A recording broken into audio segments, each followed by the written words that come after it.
In an shockingly coincidental thing, R. Kelly is very upset about something being done to him without his consent.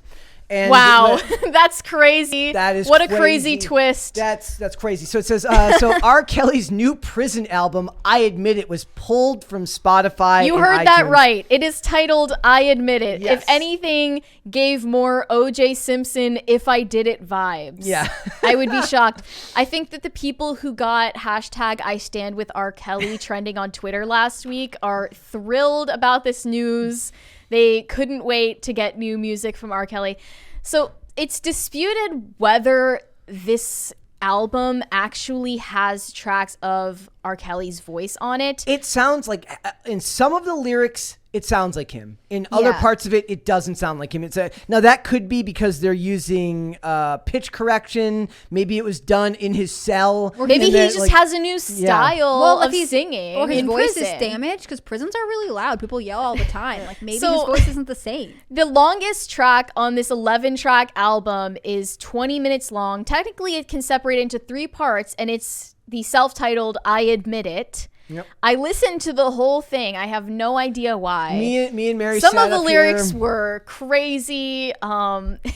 So this was originally recorded and posted on SoundCloud back in 2018. So it likely was him. Yeah. But there are other lyrics on other tracks of the album that some people think only could have been written after his prison sentence began. One person said that he gave an RIP message to Kevin Samuels. That is not true. I don't think that's true. All that line said was peace to my homie Kevin, which could be about literally anyone who is named Kevin in the world. There's more than one Kevin in the world. No. Believe it or not, not all of them are Kevin Samuels. So some people are commenting on the YouTube video after this has been removed from Spotify and iTunes. They say, this is his voice, although he has said it's not, and this is his album, although he says it's not. I do believe that he did not release or authorize the release of the vocals or album. I also believe he denies any association with the production and release of the album for the simple fact that he didn't consent to its distribution and is not receiving any monetary compensation or ownership rights to the album. He didn't consent. Yeah, so Sony right now is like claiming that they don't own this music, which means that we can show you some clips of it. Maybe Hopefully. it's just that the music is too young. Like this, I think of this. So, what should we play first? Should we play the 12-second one? Yeah. Let's Play a couple of clips for you guys to get a sense for what this is about. And like you said, I don't think we'll get copyright because nobody claims to own any of this. No one wants it. We'll have to. Maybe that's how we test. We're playing hot potato with R. Kelly's album. Loophole, right? You guys are like, finally, we can play. Yay! All right, so let's. We have to stress, no one is claiming this music. Yes. Well, if it does, we'll have an answer. It was saying it was released by a company called Real Talk Entertainment. So if Real Talk Entertainment claims this, we'll know. Speak out. If you guys can make headlines because you get sued for copyright by whoever claims this, I will be amazed.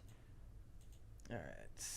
Yeah, volume. I admit I fuck with all the ladies. That's both older and young ladies. But tell me how they call it pedophile because of that shit, that's crazy. You make So there are a lot of other very on the nose lines in this track. Like he also says, my lawyers made me settle, but I knew it was BS, and like it's just all of this other stuff. Okay. So they're calling this R. Kelly's prison song.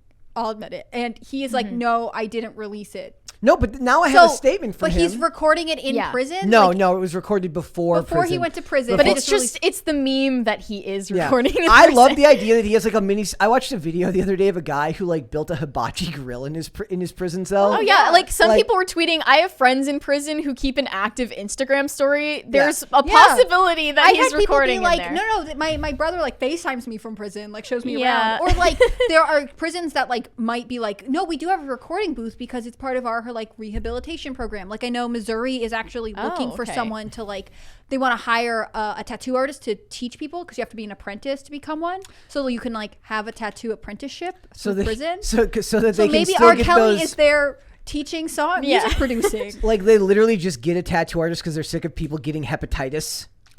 in their prison cells. This is, I mean, it's kind of interesting because it's like pokes. our cultural attitudes towards tattoos have changed so much that it's like that's actually a legitimate career that you could have when coming out of prison is the thought. But I digress. What else did R. Kelly? He's not happy. Not here's R. Kelly is not happy about this. Here is his statement. He says he appears to have released a rare public statement from jail Tuesday, imploring people to just leave my music alone because it's all I have left. It's all my fans have left, and they deserve to be able to listen to the music despite what people try and say about me, what they think about me, or even do to me. The message read. So please, it's not about him. It's about his fans. Leave my music alone. He says. Maybe he means like because I'm not getting paid. Yeah, all of the comments are like, I don't care if he approved this or not. I'm still going to listen to it because I love R. Kelly's music. Apparently he can't read or write. I didn't know that. I think that's more of an exaggeration because he has dyslexia and he made these lines about not being able to read teleprompters at the Grammy. Well, but that would be legitimately maybe that's what happened. Maybe he got the girls' ages mixed up. Maybe he looked at on their face. They showed him a license and it said they were 16, but he just mixed it up. 61. And she's 61. She just looks really young for 61. Like, a lot of chicks in Hollywood got Botox. Real good for her age. Yikes. Woo! Big yikes. Did you think that it was good music? No, I didn't think it was very good. As much as I actually love like old school R&B, like 90s R&B, R. Kelly was not it for me. So this isn't really my thing. I thought he actually sounded more in some of that song. There's an artist named Party Next Door.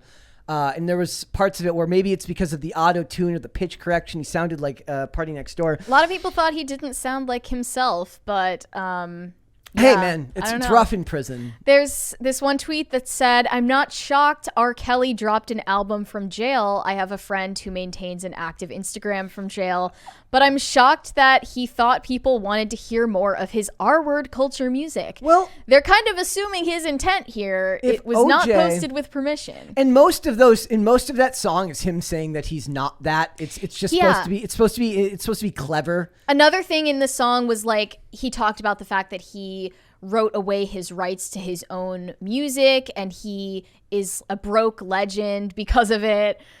He like didn't read his contracts properly. So yeah, I think that's something that he like has openly talked about, and it probably pisses him off even more that not only has he been locked away, but now he can't even make royalties off of music that's being unauthorized. I thought you couldn't make money from stuff, or maybe I'm getting me. So like there's like rules about if you commit a homicide, right? You can't generate.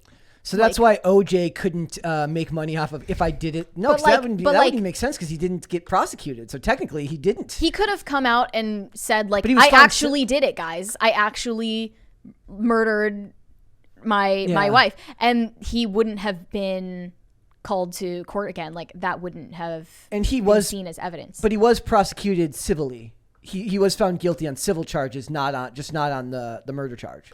I think so. Yeah. So I have to say I'm not super up to date on the R. Kelly goings on. No, I'm talking about OJ. Oh like, yeah. OJ was found guilty in the civil case, but not the So it is weird to name the album I Admit It. Well, I know it's supposed to be like clever. Let's hear this out, okay? He is dyslexic. He struggles with writing his feelings, so maybe he's like, guys, I'm just gonna get in the sound booth and I'm gonna just rap it out for a minute, just express myself. It gets really passionate. Okay, and then that's being recorded, but he just means to do it as like an emotional exercise. He goes to jail and someone on his team is like, but we could still make money off of this. And you know what we could call it? Like, what if that is him, but he also didn't consent to it going out? Yeah. Well, that's what they're saying, that like a company called Real Talk Entertainment. That sounds like it. And it's funny thing is whenever you hear about these cases with music labels, it's a subsidiary of a subsidiary of a subsidiary of a subsidiary of a third, fourth, fifth, sixth, seventh, eighth, ninth subsidiary.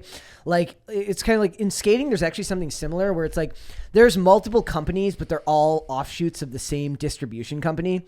Like there's a company called Gods, which is an offshoot of Power Slide, which also owns USD and a bunch of other skate companies. They're all essentially run by the same few companies in one. Brett, pull up the other clip of the song. The YouTube one. Yeah. We're starting this at 3:07. Are we ready? Here we go. How much are we playing of this? Just like a as much as we can. When else are you gonna get copyright-free music? I ain't gon' say I don't respect these women when all I've done is represent. Take my career and turn it upside down, cause you're mad I've got some girlfriends. Hell with this record deal. It ain't worth this shit for real. Ain't seen my kids in years. They try and lock me up like Bill. So he's really trying to which kids is he talking seem like about? he's the Also, victim here. He also talks about his experience of getting molested by a family member during childhood, which is just like wild to put in a song when he's trying to like flip the narrative that he didn't do anything wrong. Well, also like ain't seen my kids in years. Like, which kids is maybe he talking about? you shouldn't be around any also, kids. was that like because that might be on you, buddy? Yeah. Like, also, yeah. I want to point out, maybe the idea here was like they had this ready to go and they just couldn't get a good album picture, but they found that Lensa like you said, the Lensa program. So now they're like, okay, we'll just make AI art. The fake album cover looks like someone just took a picture of R. Kelly and put it into the Lensa app. Like, unironically, I think that's what they did. That's just what they've been waiting for. In response to this, a lot of people are posting this scene from the Boondocks where the character Huey goes off at this room full of people listening to R. Kelly's music. Yep. And he says if they want to help him, then they should give him counseling, find him some older women to date, and hide his camcorder from him. I thought that was hilarious. I like the Boondocks. It's just, it boggles my mind because these are the type of people that, like, we talk about Chris Brown all the time, and you have to, like, there's levels of bad in the world, right? Yeah. So, like, you're telling me that Chris Brown did that to Rihanna and people forgave him, but you don't think that there's people that aren't delusional enough to forgive this guy because they just don't really comprehend how evil most of the stuff he did was, the stuff with Aaliyah, all of that. Yeah, like, just well, I awful. also think that there are people that have a very strange relationship between, like, age of consent, right? And they'll be like, well, I don't know, like maybe there's some benefits, and you want to be like, please stop, you're grossing me out. Well, what did Dave Chappelle say? It's like, how old is 15 anyways? In that bit, like, ridiculous. Have you ever heard of that dude from? I was just thinking about this the other day. There was a band from when I was like in high school called Lost Prophets. And the lead singer of Lost Prophets ended up being like a super ultra mega evil dude, like ultra evil. And he like not just a pedophile, but like multiple victims for like 15 years. And he's in jail right now for the rest of his life. And it's like, I remember like the and here's the crazy thing, that song, like they had a song, it was like what's it called? Last Train Home. Is still up on the record label's YouTube channel and drawing revenue. And like, yeah, but he's not the only one in that band, to be fair. No, but I'm saying like, likely they're not getting any of that. Likely the record label's keeping most all of that. The band had to disband, and it's just evil, dude. Like, they leave that up there, and that record label's pulling money in from that. The comments are turned off, and then you go to other you look at other videos of them that are not on a direct YouTube channel, and the comments are like, well, I don't like the guy and I think he did horrible stuff, but man, does he make good music. You talk about separating art from artists. That is bonkers. Yeah, why do people only fall on the two extremes of this issue? Either you're boycotting Harry Potter because J.K. Rowling opened a women's shelter, or you're posting hashtag I stand with R. Kelly. Can we just like calm down for a second and look at the facts of any of these situations? I mean, I think it's one thing to stream someone's music if you enjoy their music and they've done some heinous things. I think most of the celebrities that are in the movies I like or TV shows I like or make music that I like aren't good people. That's entirely another thing than just worshiping them as an individual and believing that they're flawless and blameless. Yep. Also, it's like there's levels to it, right? Like not liking Mark Ruffalo's tweets and still being able to watch him as the Hulk still being able to watch 13 going on 30 for us girlies out there is vastly a classic. There you go. Women, am I right? Yeah, right. You haven't seen it, okay? You've never seen 13 going on 30? I think you would like it. Well, you like everything, right? Mary has come to the conclusion that I just like literally everything. We come out of the theater, I'm like, yeah, I liked it. That's You're not easily offended is the thing. Like, you're more likely to be like, it was okay. Yeah. It's fun. That's what he always says. It's fun. It's like, they put a lot of effort into it. Good for them. That's what I think is going to happen when you walk out of Avatar 2. No, you're going to be like, I liked it. When you crawl out because we've all died because it takes so long. You lose the benefit of the doubt when you make me sit in the theater for 3 hours and 10 minutes. I'm way more likely to give you the benefit of the doubt. I'm going to make a whole thing of 3 hours and 10 minutes? What about 15 hours while you watch Fast and the Furious? Fair enough. I'm suffering too, Brett. Hey. I'm just kidding. I'm not suffering. I love it. So it is what it is. Like separating art from artist, it is kind of like you have to learn to figure out where your line is. I can separate Avatar 2 from the fact that Jimmy Cameron was out here calling testosterone a toxin that needs to be purged from the body. That is true. So I don't know. This is just one of those things where it's very hard to because we talked about Chris Brown recently. Not that long ago we talked about him because he's still very popular. Right. And musicians in general. I admit that I love a lot of rap artists who did a lot of I love Tupac. I love Biggie. All had very, very bad, did things questionable when they were younger. A lot of questionable. What a fun way to describe that. A lot of the artists Mike Tyson. We talked about Mike Tyson here several times. Someone got mad at us because we pointed out the historical fact that he has been convicted of rape. That's in the past. I remember that episode, and the person was like, "I won't watch this show anymore," and you're like, okay, but are you going to still listen to Mike Tyson? Yeah. We just read a news article. He was convicted. I don't know. And he's also, it's not speculation. It's not he said, she said. It's confirmed. And then later, he did a Law & Order SVU episode. That is just, that is almost I'm telling crazy. You, don't worry. The society is rooting for him. I like the idea that they offered him a role in regular Law & Order, and he said, no, I want to do SVU. I only want SVU. If I can remember the episode correctly, he was wrongly accused. It's dark, guys. I'm sorry to the one person we offended by pointing out the fact. SVU fans as well. I'm not. You guys have had a long run and the show's gone off the rails. Dude, we didn't cover it. Apparently the new showrunner is just awful. It's been really bad for 10 seasons. But I'm saying this guy's he used to be a producer on a show called Lie to Me with Tim Roth, which I loved. It's a super I rewatched it right before I came to work here, and it's, oh my God, the progressivism in the show is almost nauseating. But it was 2010, so it was less obvious than it is now. But I guess this guy was just evil to really rude to women, classically Hollywood evil, calling women toots and probably smacking them on the bottom. And what?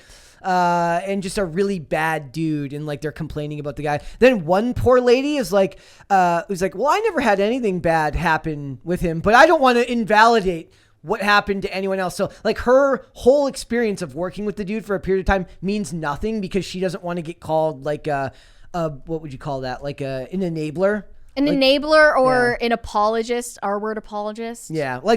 Even though she can't speak to the awful things that people are saying, her opinion means less because she's not going along with what they're saying. So, and they weren't calling him that. They were just saying the guy was kind of a scumbag, really rude to people on set, would kick people off set and fire people. Not criminal stuff, but just a bad guy. Thanks for watching this clip, guys. If you want to see full episodes or follow us on social media, links are in the description below. Bye.